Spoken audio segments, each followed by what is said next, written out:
पूर्वी क्षत्रिय समाज संगठन के पदाधिकारियों ने सोमवार को एक पत्रकार वार्ता कर गंभीर आरोप लगाए। उन्होंने कहा कि समाज के लिए दी गई जमीन को खुर्द-बुर्द करने की कोशिश की जा रही है और इसका विरोध करने पर समाज के लोगों को धमकियां दी जाती हैं और डराया धमकाया जाता है। लिहाजा उन्होंने इस मामले की जांच की मांग की है और दोषियों के खिलाफ वे कार्रवाई की मांग भी कर रहे हैं।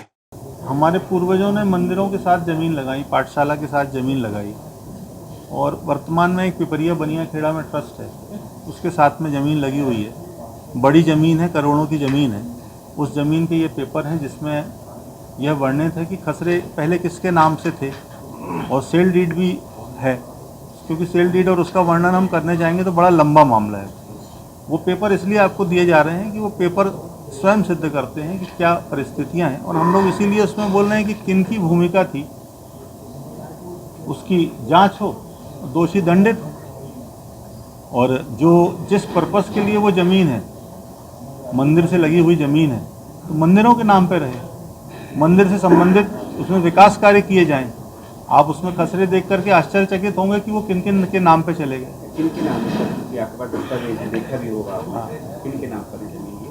ये अलग अलग दूसरे धर्मों के नाम पर भी हैं, क्योंकि मैं उनके नाम नहीं लेना चाहता। दूसरे धर्मों के लोगों के नाम पर भी हैं। मंदिर की ज़मीन यदि दूसरे धर्मों के लोगों के नाम पर जाती है तो निश्चित रूप से ये जो है एक ऐसा विषय हो जाता है, सभी के लिए महत्वपूर्ण विषय हो जाता है कि जब हम आज के समय में महाकाल लोग, काशी लोग और राम मंदिर बनाने की बात करते हैं और हमारे शहर में ही हमारे नाक के तले एक इतनी बड़ी ऐसी घटना हो रही है जिसमें मंदिर से लगी हुई ज़मीनें दूसरों को जा रही हैं।